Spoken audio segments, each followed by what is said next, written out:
Empecemos a grabar. Bienvenidos nuevamente. Mil gracias por estar aquí. Nos falta todavía gente, nos faltan varios compañeros. Está Adriana, está Viviana, está Jamie. Les voy a pedir un favor muy grande. En caso de que no estemos hablando, poner los celulares, colocar los micrófonos en silencio porque se escucha como todo digamos, el ruido que hay en el entorno de cada uno y a veces se nos vuelve difícil para que los demás podamos escuchar, ¿vale? Mientras van llegando las otras personas, ¿qué les parece si vamos hablando un poquito de los temas que hemos visto? Cuéntenme qué dudas encontraron. Yo les subí el sábado, después de clase, les subí los enlaces con las sesiones y también les subí unos talleres para que practicaran el tema del costo del pasivo. Cuéntenme qué dudas tienen, en fin, los estoy atento a escucharlos y me cuenten qué necesitan que les aclare.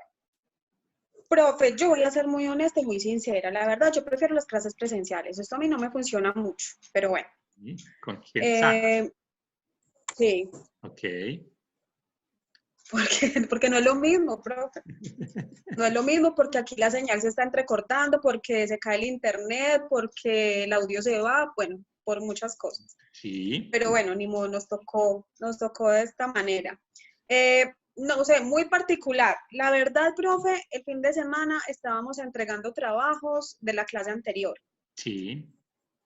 Entonces, lo que fue el sábado, el domingo y el lunes estábamos entregando trabajos de la clase anterior. Entonces, la verdad, el tiempo, pues, lo dediqué a hacer esos trabajos. Okay. Entonces, ya ahorita apenas me salí de esto, entonces ya sí me voy igual aquí están los videos y todo eso, pero sí ya voy a tener el tiempo para poder meterme de lleno más. Pues ya que no hay nada más pendiente, no hay trabajo, no hay nada, pues sí, toca. Sí. Toca entonces okay. Ahorita. Ven, te pregunto algo. O sea, hasta este momento no has podido practicar lo que hablamos la clase pasada. No. No, porque estaba montando todos los trabajos, habían 3 trabajos pendientes para este fin de semana, entonces eso fue lo que me puse a hacer para poder salirme de eso, porque igual iban a cerrar la fecha, ya se cerraba la fecha y todo, entonces... Pero pues igual ahí están los videos y la información, entonces para leerla y igual tú los enlaces para subir las tareas no los cierras, no, ¿cierto? No, yo no los cierro. No hay problema. Pueden subirlos. No hay problema. Los demás compañeros, ¿cómo van con el tema? ¿Pudieron practicar? Bueno, yo, Jamie. Hola, Jamie.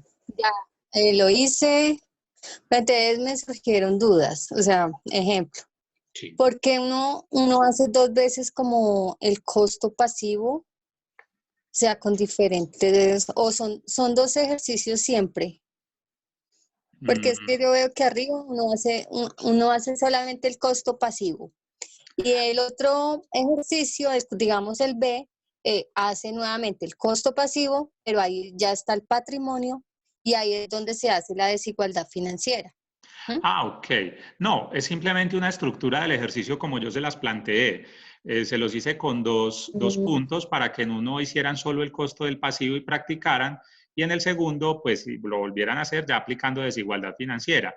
Pero no es que siempre yo tenga que hacerlo, es decir, muchas veces cuando yo estoy tomando decisiones financieras, simplemente con calcular el costo del pasivo ya me doy cuenta si puedo hacer la inversión, ¿cierto? Sí. Digamos que son conceptos enlazados pero distintos, es decir, la desigualdad financiera contempla como elemento el costo del pasivo, ¿cierto?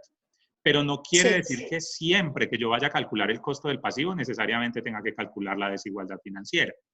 ¿Sí? Es simplemente que se los planteé así para que pudieran practicar, ¿verdad? Y lo otro que de pronto iba, y chévere que hayas hecho la pregunta, Jamie, porque las finanzas tienen una particularidad. Y también a mí, la verdad, bueno, es que a mí como me gustan tanto, entonces eso me parece súper fascinante y es que las finanzas le brindan a uno la posibilidad de desmenuzar la información de la empresa y revisarla desde distintas ópticas, ¿sí? Básicamente eso hace las finanzas, mirar la información de la empresa desde distintas ópticas. Pues cuando uno lo mira desde ahí, uno puede simplemente calcular solo el costo del pasivo, o de golpe calcularlo con la desigualdad financiera completa, o simplemente decir, voy a calcular el ROI porque voy a mirar la rentabilidad del activo y voy a calcular el costo del pasivo porque la voy a comparar y nada más, ¿cierto? Entonces, no te preocupes, que no es que siempre deba hacerse así, simplemente que se los plantee así en el ejercicio para que pudieran practicar.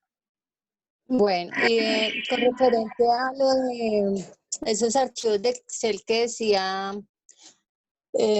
desempeño operativo, indicadores de liquidez, todos esos ítems en sí, ¿para qué son? O sea, en ese ejercicio no los necesitamos, ¿cierto? Solamente ahí era el ROI, el ROE.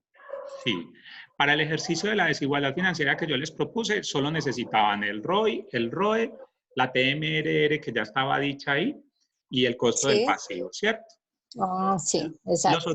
Los otros 3 archivos que encontraron allá, que son indicadores de liquidez, que eran 3 archivos de Excel, indicadores de liquidez, de posición de endeudamiento y de desempeño operativo, son los grupos de indicadores que me permiten validar esos 3 signos vitales. Es decir, recuerden que hay 3 signos vitales de la salud financiera: rentabilidad, endeudamiento y liquidez, ¿cierto? Sí. Entonces, cada uno de esos grupos de indicadores que está en el archivo me sirven para analizar cómo se encuentra la compañía en esos signos. Por ejemplo, yo quiero mirar cómo está la compañía en liquidez, en términos de liquidez. Aplico los indicadores que están en ese archivito de indicadores de liquidez. O yo quiero mirar cómo está la compañía en endeudamiento. Todos esos indicadores que están ahí en ese archivito de endeudamiento me sirven, ¿sí? Siempre hay que hacerlos todos, perdón, siempre hay que hacerlos todos. Pues, Jamie, digamos, para nuestro ejercicio académico es importante que se los apliquen todos al taller final para que hagan la práctica, ¿cierto? Ah, bueno. Pero en la vida práctica ya es mucho del gerente financiero y del gerente general, cómo quieran ver la información. Hay quienes prefieren aplicarlos todos para hacer un análisis mucho más completo, o se los aplican a los estados financieros anuales. Se los aplican todos para hacer el informe más completo. Pero en otras ocasiones, simplemente el gerente financiero dice, no, yo solo quiero ver el ROI, el ROE, la carga financiera, quiero ver el capital de trabajo y el ciclo operativo, por ejemplo. Ya es mucho del gerente cómo lo vaya a pedir, ¿sí? Ahora, quiero aprovechar para decirte algo, y es que esos no son los únicos indicadores que hay. Si tú miras un texto de finanzas, hay muchísimos, muchísimos. De hecho, algunas compañías incluso los construyen ellas mismas para su compañía. Porque como te digo, las finanzas me permiten relacionar la información que yo quiera para verla como yo quiera, ¿cierto? Sin embargo, los que yo les coloqué en la plataforma son los que normalmente más se usan, los que más se utilizan. Pero valga la pena aclararte que si te vas a un libro de finanzas, vas a encontrar muchos más, ¿sí? Muchísimos más. Ah, bueno. Y, por ejemplo, en este ejercicio, por ejemplo, ahí el TMRR era del 25%. A mí ese ejercicio me dio pérdidas, o sea, no es rentable. Entonces, si una entidad, pues, tiene esos valores negativos, ¿sí? ¿Cómo sería para los socios? O sea, ¿cómo se mide ese riesgo? ¿Estás hablando en los que les dejé para practicar? Sí, okay. el de practicar. El que pues donde se hace la desigualdad financiera. Ok, sí. Mira, la idea de la desigualdad financiera es precisamente comparar esas tasas, ¿sí? Sí. Porque normalmente no es suficiente con que sepamos que que la empresa dio utilidad, ¿sí? Una empresa me puede dar utilidad y puede no estar soportando la desigualdad financiera. ¿A qué me refiero? A que de golpe una empresa puede dar 100 millones de utilidad, ¿sí? Pero de los socios están esperando de retorno 200 millones. Entonces dio 100 millones de utilidad, pero no alcanzó para pagarle a los socios, ¿sí? Entonces, es muy engañoso quedarnos únicamente con la información en números de los estados financieros. Ahí es donde aparece la importancia de poder validar esa desigualdad. Entonces, si por ejemplo la TMRR es 25% y la rentabilidad del patrimonio me da un 10%, ¿qué quiere decir? Que seguramente la empresa dio utilidad, dio 100 millones, pero los socios estaban esperando 250 millones, por decir cualquier cosa, ¿cierto? Sí. ¿Para qué me sirve a mí aplicar eso y poderlo evidenciar? Pues para validar si es que la empresa no está siendo lo suficientemente rentable, ¿cierto? O para validar si de golpe el socio está esperando mucho más de lo que la empresa puede realmente producir, ¿cierto? Entonces hay que entrar a hacer. Si, lo primero que hay que mirar es la empresa. Es decir, se va uno a la operación de la empresa, valida si es que tiene muchos activos improductivos, valida si es que no está vendiendo lo suficiente, si es que el costo está demasiado elevado. En fin, tiene que empezar ahí a desmenuzar la empresa, ¿cierto? Y si definitivamente la empresa eso es lo que utiliza y no puede dar más, hay que entrar a hablar con el socio y decirle, oiga, no, la empresa no produce esa plata y yo no le puedo pagar esa tasa de rentabilidad tan alta porque no va a funcionar en el largo plazo, nos vamos a salir quebrando, ¿cierto? Entonces, la desigualdad financiera, de hecho, hace parte de los macroinductores de valor, es decir, me permite visualizar la empresa desde ahí para darme cuenta antes de que la empresa no está funcionando y que en el largo plazo podría quebrarse. Pero básicamente esos indicadores me sirven para entrar a revisar, como te digo, a ir a renegociar con el socio o mirar con los bancos si es que estoy pagando muchos intereses, en fin. Ah, ok, bueno, muchas gracias. Con todo cariño. ¿Algo más? No. ¿Quién más tiene por ahí preguntitas con lo que hablamos?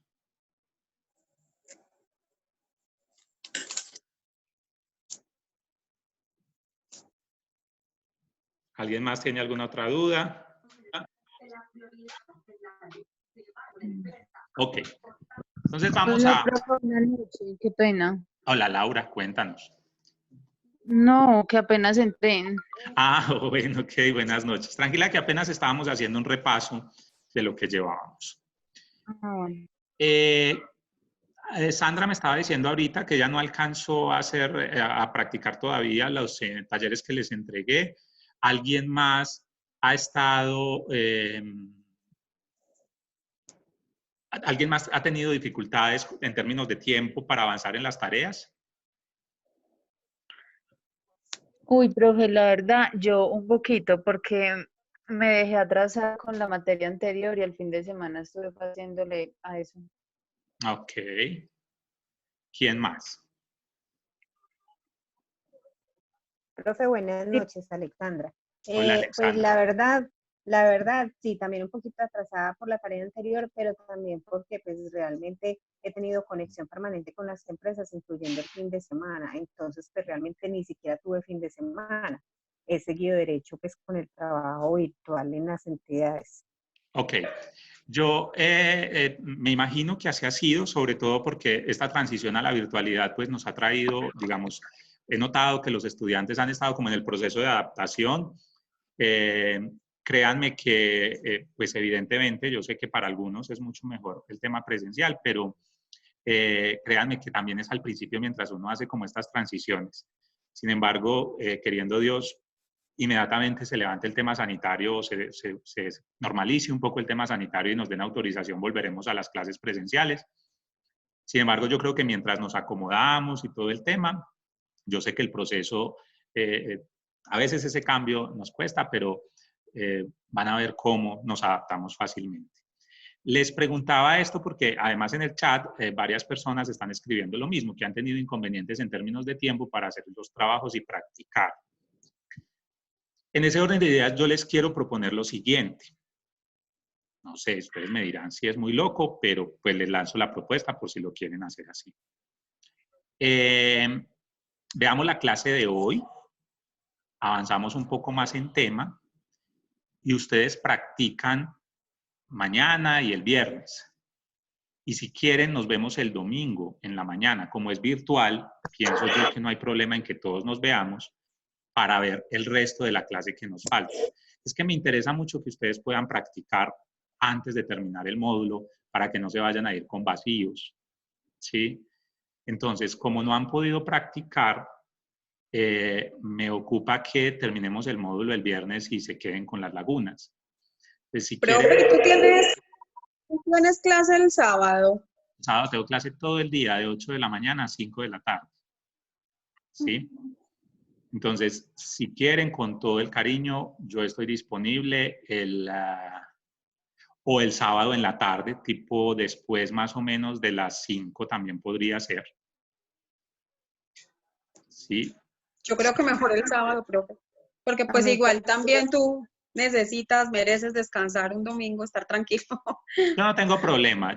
A mí como me encanta esto, yo no me siento como, pues me gusta mucho. Entonces, para mí es un placer hacerlo. No tengo ningún problema.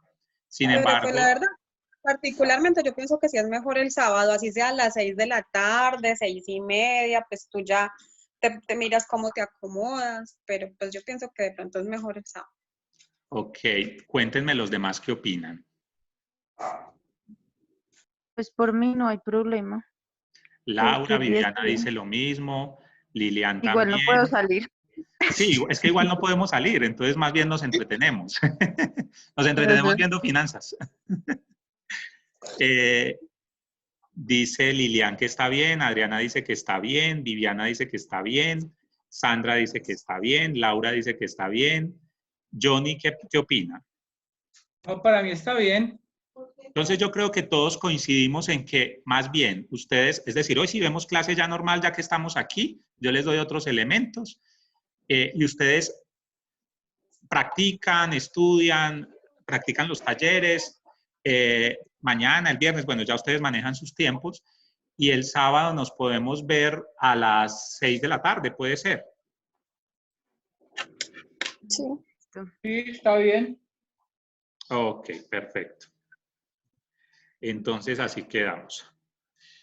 Listo, entonces vamos a continuar un poco. Yo quisiera explicarles algo que me quedó sonando en la última clase con el tema del beneficio tributario en el costo del pasivo. No sé por qué tuve la sensación de que a algunos no les quedó muy claro por qué se calculaba ese beneficio tributario, o estoy equivocado y todos lo comprendieron. Yo lo entendí después de que lo hicimos con el ejercicio. Cuando lo estaba explicando así, pues, hablándonos, no, pero ya viéndolo en el ejercicio, sí. Ah, Pues ok. Entonces, los demás, Sandra, ¿todo lo entendieron bien? No, a mí se me olvidó, por ejemplo, al hacer este ejercicio de práctica, se me olvidó dónde iba. Ok. Les voy a compartir primero el archivo de costo de capital para que miremos dónde iba, ¿vale? Compartir la pantalla. Recuerden, por favor, que en caso de que se nos corte la llamada o en caso de que se nos acaben los primeros 40 minutos, al grupo les coloco el enlace para la reunión inmediatamente siguiente, ¿vale? Bueno. Ok, entonces, este es el costo, este es el archivo de costo del pasivo, ¿cierto? Aquí está la lista de fuentes de financiación y aquí está el valor por el que digamos, la empresa está endeudada en cada fuente. Y estas son las tasas de interés, ¿cierto? Lo primero que hacemos es sacar la participación, es decir, dividir cada una de las fuentes entre el total para saber a cuánto le corresponde cada fuente. Por ejemplo, en este caso, el 33% del total de mis pasivos está concentrado en las obligaciones de corto plazo. ¿Sí? Hasta ahí vamos bien. sí. Después sigue el beneficio tributario. Recuerden que el beneficio tributario, de hecho se llama así, pues porque obviamente en este momento en nuestra legislación a las empresas les permiten descontarse del impuesto de renta, descontarse en la declaración de renta los gastos financieros para calcular el impuesto, ¿cierto? Entonces ese beneficio tributario será igual a la tasa de impuesto que pague la empresa. Por ejemplo, si la empresa paga un 33%, el beneficio tributario es de un 33%. Si la empresa paga un 32%, un 30%, el beneficio tributario es esa tarifa. Esa tasa se la aplico o se la resto a la tasa que le pago al banco. Por ejemplo, A este banco le pago el 20% de tasa de interés. Para calcular hoy el costo del pasivo, lo que hago es restarle a esa tasa un 25% de la tasa, que es lo que yo pagaría en impuesto de renta. Es decir, el 25% de 20 es 5, ¿sí? Por eso la tasa real con beneficio tributario ya no es 20, sino 15. Y es sobre estas tasas con las que yo trabajo para tomar decisiones financieras, ¿sí? Entonces, a veces la gente me pregunta y me dice, pero venga, pero es que yo realmente al banco le estoy pagando hoy el 20. Sí, es cierto. Usted al banco va y le paga el 20% de intereses. Pero el año entrante, usted se los va a poder descontar de su declaración de renta. Es decir, que ese dinero de más que le está pagando usted hoy al banco en intereses, el año entrante usted se lo va a poder descontar de su impuesto de renta. Va a pagar menos impuestos sobre su ingreso. Y eso a la hora de tomar decisiones financieras es fundamental. Porque si yo le digo hoy al socio, vamos a suponer que yo estoy tratando de convencer a un inversionista de que ampliemos, que abramos una planta en Centroamérica. Entonces él me va a decir, ¿cuánto vale abrir esa planta allá? Yo le voy a decir, qué sé yo, 500 millones de dólares, ¿sí? O 5.000 millones de pesos, por decir cualquier cosa. Él me va a decir, ah, bueno, ¿y dónde va a conseguir los 5.000 millones? Yo le digo, no, pues consigámoslos con el banco. ¿Cuánto es la tasa? Ah, la tasa es del 20%, ¿sí? Y él me va a decir, no, pues el 20% es lo que va a dar la rentabilidad de esa planta. Pero si yo le digo, ah, no, hoy es el 20, pero el año entrante cuando nos descontemos eso de impuestos, la tasa queda en el 15, ya es otro paseo. Él va a decir, ah, bueno, entonces realmente no me vale el 20% sostener esa financiación, sino que me vale el 15%. Es de ahí que de ahí radica la importancia de calcular ese beneficio tributario, ¿sí? Porque este beneficio que tengo acá del 5 es equivalente a la deducción que yo me voy a hacer allá, es equivalente al menor valor del impuesto que voy a pagar por haberme financiado con bancos. Es como un estímulo que da el Estado, el gobierno, para que nos financiemos a través de los bancos. ¿Es un poco más claro? Sí. ¿Sí?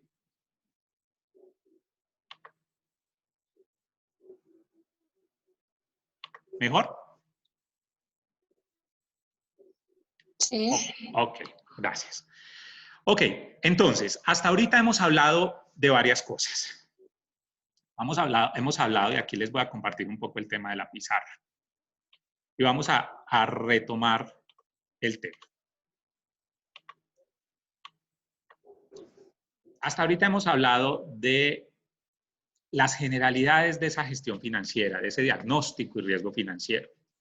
Y hemos dicho que básicamente hay, regálenme un momento, por favor.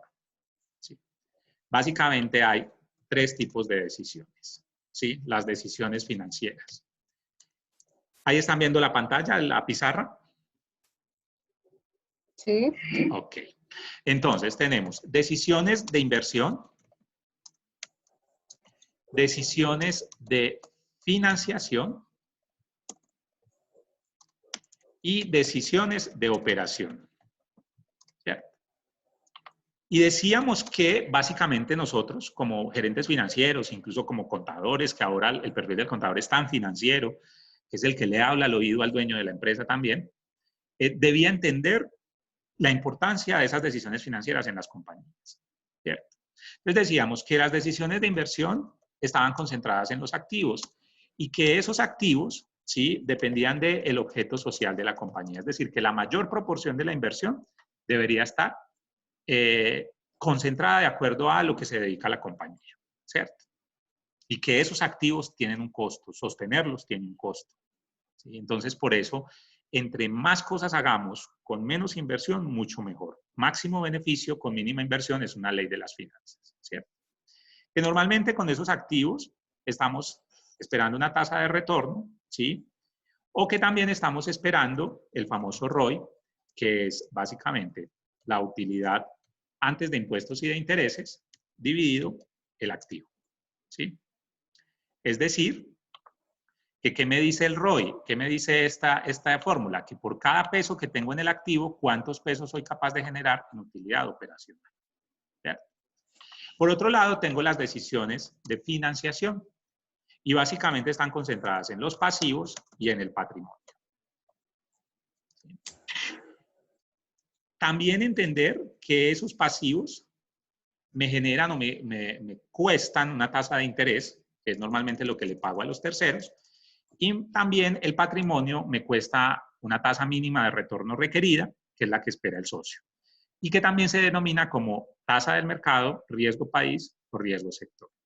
¿Sí? Y por otro lado teníamos las decisiones de operación, que básicamente están relacionadas con los ingresos, con los costos, con los gastos y la distribución de utilidades, ¿cierto? Y ahí apareció el tema de los signos vitales de la salud financiera. Es decir, estos son otros elementos que yo tengo que tener presentes al momento de analizar o de realizar ese diagnóstico financiero. Que esos signos vitales son la liquidez, ¿sí? Que es la capacidad que tiene la empresa para responder, para cubrir sus operaciones en el corto plazo, el endeudamiento, ¿sí? Y la rentabilidad, ¿cierto? Y que cada grupo, cada signo vital tiene unos indicadores financieros, que son los que ustedes tienen en la plataforma. Esos indicadores financieros me permiten validar cómo está la empresa de acuerdo a cada uno de esos signos vitales. También hablábamos que esos indicadores financieros, un indicador por sí solo no me dice nada, ¿sí? Es decir, yo no puedo saber, por ejemplo, yo no puedo saber si la empresa es rentable si no tengo contra qué compararlo. De golpe, yo digo, la empresa dio una rentabilidad del 20%. Y uno dice, ah, bueno, puede ser muy bueno. Pero ¿cómo sé si ese 20 es bueno o malo? Dependiendo del entorno, dependiendo de la capacidad de la empresa, dependiendo del histórico. Que si el año anterior di un 40%, pues ya estoy diciendo, es una señal de alarma de decir, oiga, porque bajó la rentabilidad, ¿cierto? Decíamos también que en estas decisiones de financiación, básicamente, empezábamos a analizar el concepto del costo del pasivo. Y ahí es donde hablamos eso que estábamos revisando ahorita, de que el costo del pasivo, pues hay que tener en cuenta esos beneficios tributarios que nos da en Colombia, digamos, la legislación, cuando nos financiamos a través de las entidades financieras, ¿cierto? Y también estuvimos hablando de que esas decisiones financieras podíamos analizarlas también a través de un concepto que es la desigualdad financiera, ¿cierto? Donde se comparan básicamente unas tasas de interés, PMRR, que ya lo hablamos, el ROI, que también lo hablamos, rentabilidad del activo, el ROE, que también lo hablamos, la rentabilidad del patrimonio, y el costo del pasivo. Que las tasas de rentabilidad son estas, tanto el ROI como el ROE son las tasas de rentabilidad, ¿cierto? Y que las tasas de financiación son la TMRR y el costo del pasivo. Básicamente estuvimos hablando de eso la clase pasada, alrededor también de una cantidad de elementos, revisiones, como les decía ahorita, del entorno, mirar dónde la empresa puede funcionar mejor. Algunos sectores son más rentables que los otros, dependiendo de a qué se dedicara la empresa, el país donde funciona la empresa, los ciclos económicos en este momento, por ejemplo, la economía mundial seguramente va a venir con una cantidad de variables que van a afectar la rentabilidad de los negocios, dado lo que está sucediendo. Hablábamos también de esas funcionalidades del diagnóstico financiero, que básicamente eran conseguir los recursos para trabajar, administrar esos recursos, y bueno, en fin, revisamos como todo ese contexto para poder analizar a fondo la empresa. Y decíamos que el diagnóstico financiero básicamente se refería a eso, a poder coger toda esa información contable, dejar un poco, digamos, para nosotros es muy bueno en nuestra formación de contadores, porque nuestro pregrado, nuestra formación de base, nos da la posibilidad de entender las dinámicas y la lógica contable. Es mucho más complejo cuando uno intenta explicarle esto, por ejemplo, a una persona que no ha tenido en su pregrado esa formación, qué sé yo, no estoy estigmatizando, pero evidentemente un abogado, por ejemplo, un psicólogo, un médico, le cuesta mucho más trabajo. Mientras que nosotros que tenemos esa base contable, entendemos la lógica contable y entonces nos permite mucho más entender el tema financiero. Pero también tenemos algo en contra ahí, y es que traemos mucho la lógica y la técnica contable y las finanzas nos revuelven la cabeza y nos toca desaprender unas cosas para poderlas ver desde otro escenario, ver la información desde otro escenario. Y ahí es lo que les decía ahorita. Las finanzas me permiten desmenuzar toda esa información financiera y ubicarla en distintos contextos para poder tomar decisiones, ¿sí? Entonces, básicamente de esto hablamos. ¿Alguna duda hasta ahí? ¿Todo bien? Ok. Entonces, ya está próximo a acabársenos este tiempo, así que vamos a entrar a la siguiente sesión. Ya les voy a mandar el link al WhatsApp, el grupo de WhatsApp, para que nos podamos conectar con la siguiente sesión, ¿vale?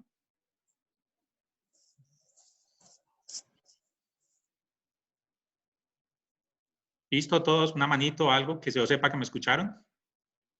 Ok, Alexandra, Adriana, ok, gracias. Listo. Pues 5 minuticos y ya les envío el enlace al WhatsApp.